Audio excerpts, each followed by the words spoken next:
दोस्तों Indian railway finance corporation limited यानी IRFC की बात करें तो स्टॉक के अंदर आज बिल्कुल फ्लैट क्लोजिंग देखने को मिली है। न गिरावट हुई न तेजी बन पाई।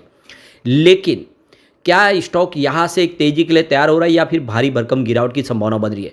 तो मार्केट मोजो की तरफ से यहाँ पे बिकवाली की सलाह दी है। उन्होंने कहा है कि स्टॉक में गिरावट हो सकती है। क्या वाकई ऐसा संभव है? यहाँ पे देख सकते हो कि कुछ बड़ी गुड न्यूज निकल कर आ रही है महाराष्ट्र से इस समय रेलवे सेक्टर को लेकर। आईआरएफसी जो रेलवे की इंफ्रा कंपनियों को फंड प्रोवाइड करने का काम करती है, ये इकलौती कंपनी है जो इंफ्रास्ट्रक्चर के जितने प्रोजेक्ट है उसके लिए फंड प्रोवाइड करती है। काफ़ी ज़बरदस्त इसका बिजनेस है और लगातार अच्छे प्रॉफिट में कंपनी है। लगातार हम देख रहे हैं कि हर साल कंपनी का रिवेन्यू प्रॉफिट बढ़ रहा है। तो क्या आने वाले समय आईआरएफसी कमाल कर सकता है?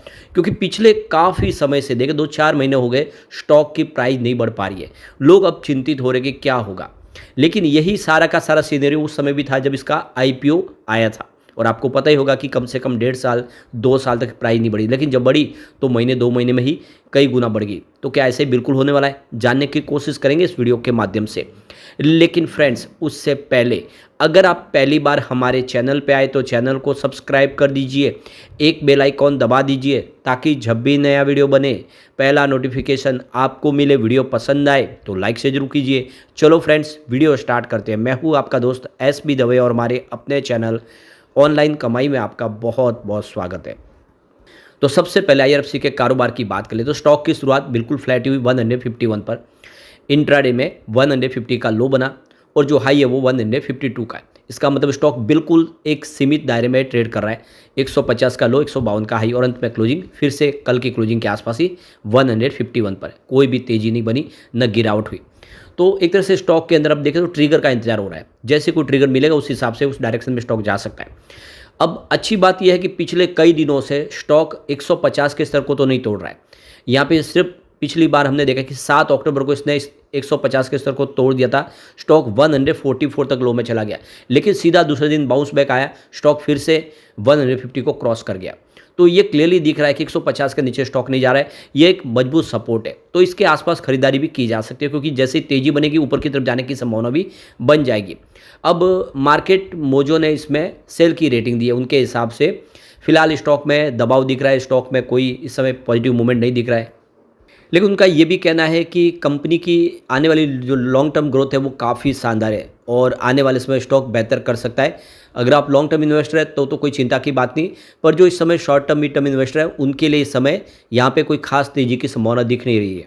यहाँ पे पिछली बार के प्रॉफिट 3.4% की वृद्धि देखने को मिल रही और कंपनी का अगर पी रेशियो देखें तो वो थोड़ा सा हाई है।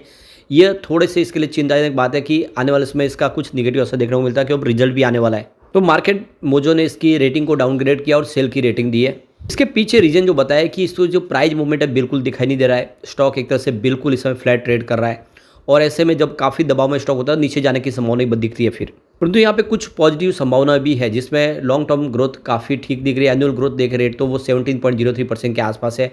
नेट सेल्स 17.04% के आसपास दिख रहा है। तो सेल्स ग्रोथ या ऑपरेटिंग ग्रोथ प्रॉफिट काफ़ी ठीक है। तो आने वाले समय इसका असर पॉजिटिव देखने को मिल सकता है। इसमें शेयर होल्डिंग पैटर्न में देखें तो जो बड़ी हिस्सेदारी सरकार की है, करीब 86% की हिस्सेदारी सरकार के पास। तो इसमें जो भी डिसीजन मेकिंग प्रोसेस है वो सारा सरकार के फेवर में होता है। सरकार जो चाहे वो फैसला ले सकते हो क्योंकि वो मेजॉरिटी स्टेक होल्डर है यहाँ पे। तो ये तो बात रही मार्केट मोजो की, लेकिन ऐसे में कंपनी का बिजनेस देखें तो काफ़ी शानदार क्योंकि यहाँ पे जो गुड न्यूज निकल के आ रही है वो बहुत ही बेहतर है। महाराष्ट्र में करीब 1.6 लाख करोड़ का बड़ा इन्वेस्टमेंट होने जा रहा है। रेलवे की इलेक्ट्रिफिकेशन से लेकर नई रेलवे लाइन बिछाने के लिए बहुत सारे प्रोजेक्ट का ऐलान हुआ है। यूनियन बजट में देखें 2024-25 में महाराष्ट्र को 15,940 करोड़ रुपीज़ के निवेश का सरकार ने तोहफा दिया और ये काफ़ी ज़्यादा है क्योंकि 2009 से 2014 के बीच में ये मात्र 1,171 करोड़ के आसपास था। उससे कई गुना ज़्यादा यहाँ पे इस बार बजट में ऐलान किया गया महाराष्ट्र के लिए। तो यहाँ पे महाराष्ट्र के डेवलपमेंट के लिए करीब 1,64,605 करोड़ के बहुत सारे प्रोजेक्ट यहाँ पे नेशनल ट्रांसपोर्ट से लेने से दूसरे जो जिसमें आप देखें तो हाईवेज़ के लिए, रोड के लिए प्रोजेक्ट आने वाले इसमें सरकार उसके लिए रकम सैंक्शन कर चुकी है।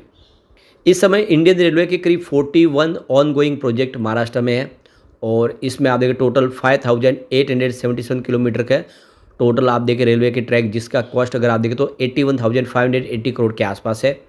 जिसमें ये सारे प्रोजेक्ट में आपको नई रेलवे लाइन बिछाने का कामकाज या फिर लाइन का एक्सटेंशन या फिर रेलवे लाइन का दोहरीकरण, गेज कन्वर्जन, इलेक्ट्रिफिकेशन, इस तरह से अलग अलग प्रोजेक्ट है जो कंप्लीट होते हुए दिखाई देंगे।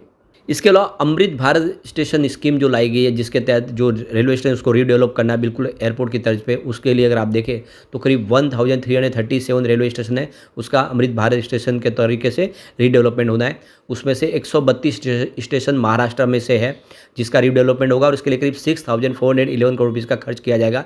ये स्टेशन की बात करें तो आपको यहाँ पे परेल, नासिक रोड, जालना, इसके अलावा इगतपुरी, ये सारे स्टेशन का भी डेवलपमेंट होना है। इसके अलावा डेडिकेटेड फ्रेट कॉरिडोर का हिस्सा महाराष्ट्र है, जिसमें आप देख सकते हो कि करीब 178 किलोमीटर का रूट है वो महाराष्ट्र से होगा, जिसमें थाने, रायगढ़ और पालघर डिस्ट्रिक्ट से होकर गुजरेगा, जिसमें करीब 12,697 करोड़ का खर्च होगा। तो इसमें रेलवे से कनेक्टिविटी दी जाएगी जवाहरलाल नेहरू पोर्ट की, और देख सकते हो कि इसमें दिल्ली एनसीआर रीजन से ये जो पूरा फ्रेट कॉरिडोर है ये महाराष्ट्र से गुजरेगा, तो इसमें भी काफ़ी ज़्यादा खर्च होने वाला है। इसके अलावा अजंता केव्स देख सकते हो कि जो अजंता एलोरा की गुफा है उसको रेलवे कनेक्टिविटी से जोड़ना है, और इसके लिए भी अगर आप देखें तो 7,106 करोड़ रुपये इसका खर्च किया जाएगा। करीब 174 किलोमीटर का रेलवे रूट जो जालना जलगांव से यहाँ पे इसको जोड़ा जाएगा। तो देख सकते हो कि जो हेरिटेज प्लेस है महाराष्ट्र की उसको भी जोड़ा जाएगा, लोगों का टूरिज्म बढ़ेगा। इसके अलावा Manmad Indore new railway line को बिछाने का प्रोजेक्ट भी यहाँ पे देख सकते हो आने वाले इसमें कंप्लीट होगा। करीब 309 किलोमीटर का प्रोजेक्ट है, जिसमें 18,036 करोड़ रुपये का खर्च होने वाला है। तो क्लियरली देख सकते हो कि बहुत सारे प्रोजेक्ट है। वैसे महाराष्ट्र ने एक रेलवे सेक्टर में एक बड़ा अचीवमेंट भी किया है। 2014 से लेकर 2024 के बीच में 100% इलेक्ट्रिफिकेशन महाराष्ट्र में हो चुका है। करीब 3,513 किलोमीटर का रेलवे लाइन का इलेक्ट्रिफिकेशन हुआ है। इसके अलावा 1830 किलोमीटर के नए रेलवे ट्रैक बिछाए गए, और बहुत सारे रोड के लिए या ब्रिज के लिए निर्माण में एक तरह से अचीवमेंट है बड़ा महाराष्ट्र का। लगातार बहुत सारे प्रोजेक्ट कंप्लीट हुए। तो कुल मिला के जिस तरह से महाराष्ट्र में ये समय जो खर्च बहुत सारा होने वाला है, ऐसे में IRFC के लिए एक बहुत ही अच्छा मौका है। ऐसे ही अलग अलग स्टेट के लिए सरकार ने बहुत सारे ऐलान किए। अभी तक जहां रेलवे कनेक्टिविटी नहीं है वो सारे के सारे बचे कुछ जो क्षेत्र है उसको भी जोड़ा जाएगा रेलवे के साथ में। अभी तक जहां पे सिंगल लाइन है उसको डबल भी किया जा रहा है। इसके अलावा सबसे बड़ी बात है कवच टेक्नोलॉजी। इस समय जो सबसे बड़ी घटना हो रही है कि रेलवे ट्रैक पे बहुत सारे एक्सीडेंट हो रहे हैं, और उसको रोकने के लिए कवच टेक्नोलॉजी लाई गई है, और इस कवच टेक्नोलॉजी के माध्यम से आने वाले इसमें जो है सुरक्षित किया जाना है पूरा का पूरा रेलवे का सफ़र, और इसमें बहुत सारा खर्च होने वाला है। ये कवच टेक्नोलॉजी आने वाले इसमें कम से कम 5 से 10 साल लग जाएंगे सभी रेलवे ट्रैक को सुरक्षित करने में, लेकिन ये जो खर्च होने वाला है यह एक बहुत बड़ी अपॉर्चुनिटी इस समय दिखाई दे रही है IRFC के लिए। तो क्लियरली देख सकते हो कि IRFC आने वाले इसमें बेहतर ही करेगा। बस नज़रिया आपको लॉन्ग टर्म का लेकर चलना चाहिए। कम से कम इसको 2 से 5 साल का समय दीजिए, ये आपको फिर से वैसा ही रिटर्न देगा जैसा इसने कोविड काल के बाद जिस तरह से दौड़ना शुरू स्टॉक उस समय दिया। तो अब ये एक अच्छा मौका है इसमें। एक बार पिवट लेवल को चेक कर लेते हैं यहाँ से, तो गिरावट होती है स्टॉक की, तो 144 का पहला सपोर्ट है। ये सपोर्ट टूटा, आप देखो कि यहाँ से एक बाउंस बैक पिछली बार हमने देखा है, लेकिन ये सपोर्ट अगर टूटता है तो फिर सीधा स्टॉक आपको 135 तक जाता हुआ दिखाई देगा, यानी गिरावट काफ़ी ज़्यादा बढ़ सकती है। और ये दूसरा सपोर्ट भी अगर टूट जाता है तो फिर सीधा स्टॉक आपको 129 तक जाता होगा, 130 से भी नीचे जा सकता है, तब ज़्यादा पैनिक सेलिंग शुरू हो सकती है। अब पॉजिटिव माहौल बना तो देख सकते हो कि पहला जो रेजिस्टेंस यहाँ पे दिखाई देगा वो 158 का है। इसको पार कर लिया तो स्टॉक आपको सीधा 164 तक जाता हुआ दिखाई देगा, यानी 150 को पार करते ही नई तेजी की शुरुआत होगी। और जो तीसरा इसके लिए रेजिस्टेंस है 172 के आसपास है। अगर इसको पार कर लिया तो फिर 200 की तरफ स्टॉक फिर से जाता हुआ दिखाई देगा, क्योंकि पुरानी जो हाई है उसकी 229 की है। ऐसे में चिंता की बात नहीं है उनके लिए जो लॉन्ग टर्म इन्वेस्टर है। ये स्टॉक आने वाले समय बहुत ही शानदार रिटर्न दे सकता है। एक लार्ज कैप कंपनी, आपको ये ध्यान रखना है। लेकिन फ्रेंड्स, कोई भी इन्वेस्टमेंट करने से पहले अपने फाइनेंशियल एडवाइजर से एडवाइस ले ले या अपना खुद का रिसर्च करें, क्योंकि मैंने वीडियो आपके एजुकेशनल पर्पज़ के लिए ही बनाया। वीडियो पसंद आए तो लाइक से जरूर कीजिए और चैनल को सब्सक्राइब कर दीजिए। Thank you friends.